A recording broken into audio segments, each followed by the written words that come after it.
ഇതിനോടകം തന്നെ NDAയിൽ അഭിപ്രായ ഭിന്നത അതിരൂക്ഷമായി മാറിക്കഴിഞ്ഞിരിക്കുകയാണ്. അതിൽ വിട്ടുവരാൻ ആഗ്രഹിക്കുന്ന കക്ഷികൾ മുഴുവനായിട്ടോ ഭാഗികമായി ഫാക്ഷനായി വരാൻ തീരുമാനിക്കുന്നവരോ അവരെ ഇന്ത്യ മുന്നണിയിലേക്ക് സുസ്വാഗതം ചെയ്തുകൊണ്ട് ഇന്ത്യ മുന്നണിയെ വിപുലപ്പെടുത്തി അത് UPAയിലേക്ക് തിരിച്ച് പഴയ യുണൈറ്റഡ് പ്രോഗ്രസീവ് അലയൻസിലേക്ക് പരിണമിപ്പിക്കാൻ വേണ്ടിയുള്ള തീവ്ര ശ്രമങ്ങൾ ദേശീയ തലത്തിൽ നടന്നുകൊണ്ടിരിക്കുകയാണ്. ഒരുപക്ഷെ ഗോദി മീഡിയകൾക്ക് ഇതൊന്നും ഒരു വാർത്തയായിരിക്കില്ല. കാരണം അവർ വിചാരിക്കുന്ന കാലാകാലങ്ങളോളം NDA നേതൃത്വം അധികാരത്തിൽ വരും, ജനങ്ങളുടെ വോട്ട് കിട്ടിയാലും ഇല്ലെങ്കിലും വലിയ തോതിൽ അട്ടിമറി നടത്തി വീണ്ടും 2024 ആവർത്തിക്കും എന്നൊക്കെ വിചാരിച്ചിരിക്കുകയാണ് അർണബ് ഗോസ്വാമിമാരെ പോലുള്ള ഗോദി മീഡിയ തലവന്മാർ.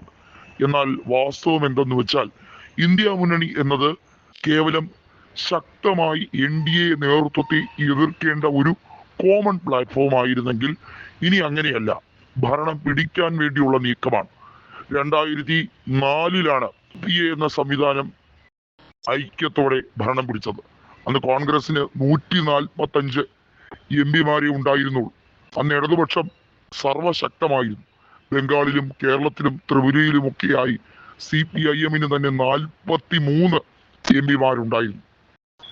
ആസിയാൻ കരാറിന്റെ പേരിലാണ് CPIM കോൺഗ്രസുമായുള്ള സഖ്യം പുറത്തു നിന്ന് കൊടുക്കാം എന്നുള്ളത് അവസാനിപ്പിച്ചത്. നമുക്കറിയാം, അന്ന് CPIM ലോക്സഭ സ്പീക്കറായിരുന്ന UPAയുടെ സ്പീക്കറായിരുന്ന സോമനാഥ് ചാറ്റർജിയെ പാർട്ടി കൃത്യമായി നിരാകരിക്കുകയും എന്നാൽ സോമനാഥ് ചാറ്റർജി സ്പീക്കർക്കുള്ള പ്രത്യേക പദവി ഉപയോഗിച്ച് അവിടെ തന്നെ തുടരുകയും ചെയ്തത് നമ്മളെല്ലാവരും കണ്ട ഒരു കാര്യമാണ്.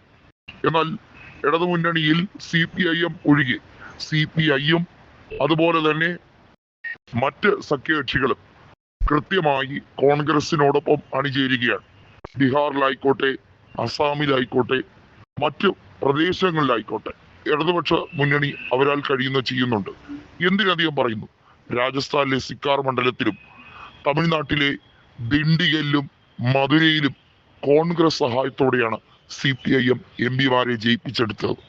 കേവലം ഒറ്റയ്ക്ക് ജയിച്ചു എന്ന് പറയാൻ കഴിയുന്നത് കേരളത്തിലെ ആലത്തൂർ ലോക്സഭാ മണ്ഡലത്തിലെ K രാധാകൃഷ്ണന്റെ വിജയം മാത്രമാണ്. ഇവിടെ കോൺഗ്രസ് നേതൃത്വത്തിന് പുതിയ സഖ്യകക്ഷികളെ കിട്ടും എന്നുള്ളത് ഉറപ്പായി കഴിഞ്ഞിരിക്കുന്നു.